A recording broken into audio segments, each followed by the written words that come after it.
Di sepanjang jalan, Wang Lin bertanya kepada Cihu, apakah ada harta atau energi spiritual celestial di lapisan pertama. Mendengar hal itu, Cihu mengatakan di lapisan pertama tidak ada harta, dan tidak ada energi spiritual celestial yang tersisa. Mereka bertiga terus melewati tempat dingin itu, dan semakin jauh mereka pergi, semakin dingin juga aura yang ada di sana. Di sisi lain, Zoe yang baru tiba di tempat dingin itu, dia bergumam, Ting Er, begitu aku mendapatkan giok langit, kita bisa pergi. Meskipun mereka bertiga dari Suzaku sepertiku, jika mereka berani memperebutkan giok langit denganku, aku akan membunuh mereka. Setelah itu Zoe mulai melewati tempat es yang dingin tersebut. Sementara itu mereka bertiga terus melewati tempat itu, dan setelah 3 hari berlalu, Wang Lin melihat kabut biru yang mendekati mereka. Cihu pun menjelaskan kalau kabut biru itu mengandung energi dingin yang ekstrim, dan mereka hanya bisa mengandalkan teknik milik Hongdi. Mendengar hal itu, Hongdi langsung mengeluarkan patung es besar berbentuk malaikat salju. Patung es malaikat salju itu langsung terbang ke depan, yang seketika membuat kabut biru itu terbelah menjadi 2, saat terkena patung es. Sementara itu mereka bertiga terus terbang melewati tempat tersebut. Di sisi lain, Zoe yang berada jauh di belakang mereka bertiga terus bergerak maju. Ketika kabut biru mendekati Zoe, dia langsung memuntahkan minuman yang dia minum dari labunya, yang seketika membuat kabut biru itu menghilang. Zoe pun mengatakan, Ting Er, tubuhmu 10.000 kali lebih dingin daripada kabut ini. Namun tubuhmu masih lebih baik. Ketika aku memelukmu, aku merasa tenang. Sementara itu setelah beberapa hari ini, Hongdi sudah menggunakan 3 patung es. Namun semakin lama kabut itu semakin tebal dan langsung menghancurkan patung es. Hongdi pun terpaksa menggunakan harta kelopak mawarnya untuk menahan kabut yang semakin tebal. Dan hal itu membuat energi spiritual di tubuh Hongdi habis, setelah menggunakan hartanya itu. Hongdi pun melirik Wang Lin, dan mulai berhati-hati terhadap Wang Lin. Sementara itu Wang Lin terkejut, dan mengira jika dirinya pergi sendirian ke sana, Wang Lin tidak mungkin bisa melewati tempat tersebut. Hanya seseorang seperti Hongdi yang memiliki teknik es yang dapat aman melewati tempat tersebut. Wang Lin pun mengira itulah alasan Cihu mengundang Hongdi untuk bergabung. Tak lama kemudian, mereka bertiga pun akhirnya berhasil melewati tempat itu, dan Hongdi mengatakan kalau dirinya sudah melakukan tugasnya. Mendengar hal itu, Cihu mengatakan kalau beberapa hari ini Hongdi sudah banyak menggunakan energi spiritualnya, dan menyuruh Hongdi beristirahat untuk memulihkan kekuatannya. Sementara itu Wang Lin berpikir jika Cihu tidak ada di sana, Wang Lin akan memanfaatkan kesempatan itu untuk membunuh Hongdi. Kemudian Cihu mengeluarkan kompas bintang yang sangat besar dari tas penyimpanannya, yang langsung melayang di kekosongan. Melihat hal itu, Hongdi berkata, harta karun klan iblis raksasa, itu kompas bintang. Sementara itu Wang Lin yang melihat kompas bintang, dia jadi ingat di dalam ingatan Dewa Kuno Tusi, ada informasi untuk membuat kompas bintang tersebut. Namun banyak bahan untuk membuatnya sudah punah. Cihu pun menjelaskan kalau itu bukan kompas bintang yang asli, dan punyanya itu cuma tiruan, jadi banyak perbedaan dengan yang asli. Kemudian Cihu menyuruh Hongdi naik ke sisi barat kompas, karena di sana ada pertahanan yang bisa melindungi Hongdi saat memulihkan kekuatannya. Sementara itu Cihu menyuruh Wang Lin naik ke sisi timur, dan menyuruh Wang Lin untuk menggunakan jiwa pengembaranya untuk mengintai di sekeliling, agar mereka mengetahui jika ada bahaya di kekosongan tersebut, Cihu bisa menghindarinya. Karena di kekosongan tersebut mereka tidak boleh menggunakan perasaan ilahi untuk mendeteksi area sekitar, karena itu akan berbahaya, dan itulah alasannya jiwa pengembara Wang Lin akan sangat berguna di kekosongan tersebut. Setelah mengatakan itu, Cihu duduk di bagian tengah kompas untuk mengendalikan kompas. Di saat Wang Lin naik ke kompas, dia melihat seluruh bagian kompas dan bertanya, Saudara Cihu, kompas ini membutuhkan 5 orang untuk beroperasi secara optimal.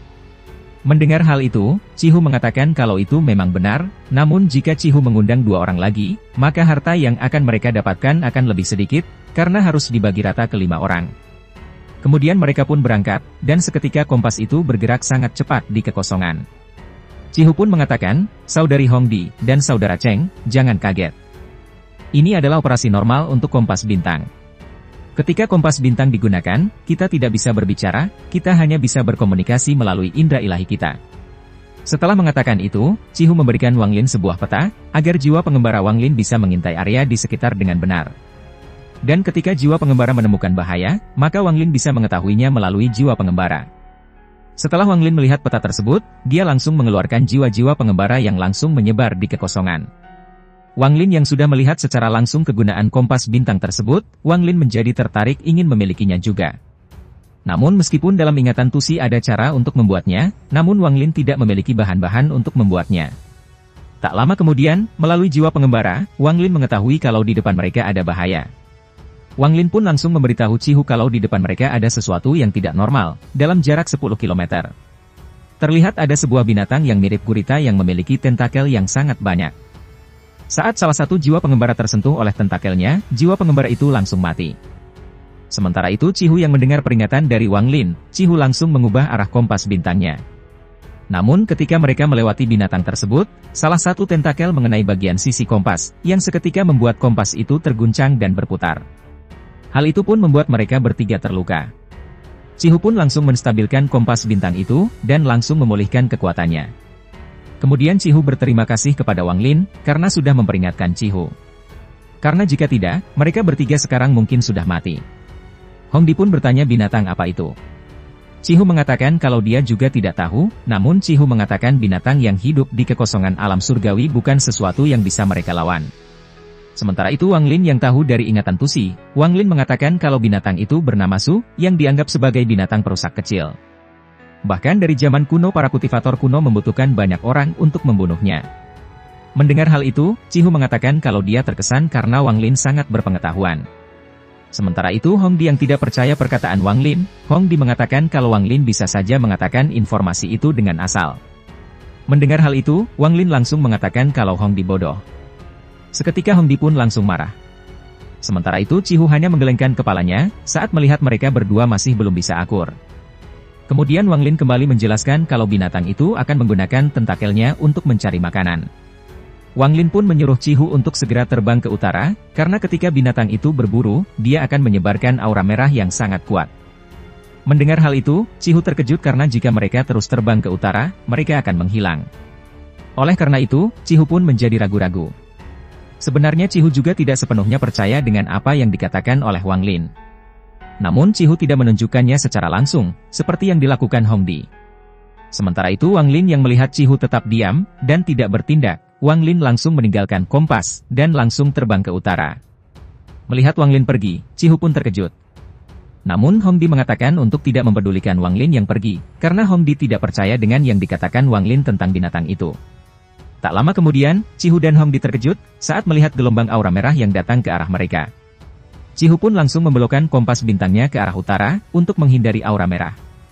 Namun aura merah itu langsung mengenai sudut kompas, yang seketika bagian kompas yang terkena aura merah itu langsung menghilang, dan membuat kompas kembali terguncang. Akibat hal itu, Cihu dan Hongdi kembali terluka. Cihu yang harus fokus untuk mengendalikan kompas, Cihu pun menyuruh Hongdi untuk bertindak melawan aura merah.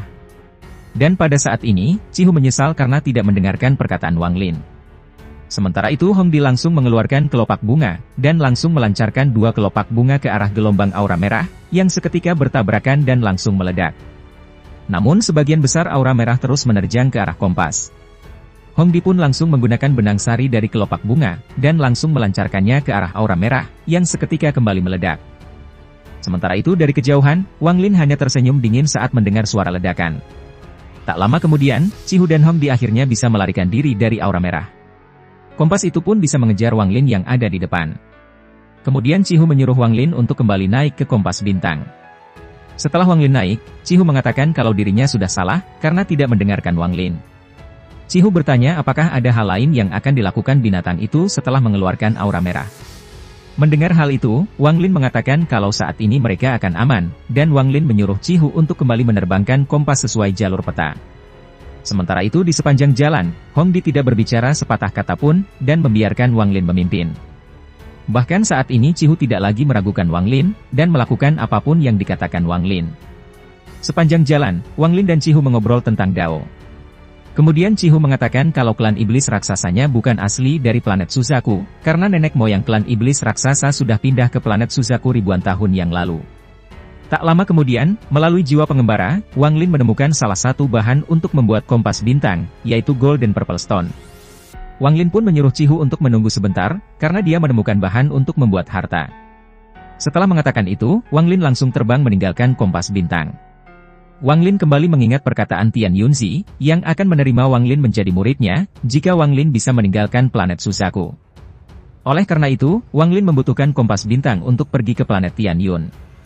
Setelah memikirkan hal itu, Wang Lin tiba, dan langsung mengambil bahan untuk membuat kompas bintang itu. Lalu Wang Lin kembali terbang menuju Cihu, dan kembali naik ke kompas bintang. Cihu pun bertanya bahan apa yang ditemukan oleh Wang Lin. Mendengar hal itu, Wang Lin hanya tersenyum, dan tidak mengatakan apapun. 1 bulan pun berlalu, dan saat ini retakan menyebar ke seluruh permukaan kompas bintang, dan tubuh mereka bertiga langsung terlempar keluar dari kompas. Cihu pun mengatakan kalau saat ini kerusakan pada kompas terlalu banyak, jadi kompas itu tidak bisa lagi terbang. Namun untungnya jarak ke tempat tujuan mereka sudah dekat, jadi mereka hanya perlu terbang tanpa kompas, dan mereka akan sampai dalam 3 hari. 3 hari pun berlalu, dan mereka bertiga akhirnya sampai di tempat lapisan pertama dari pecahan alam surgawi.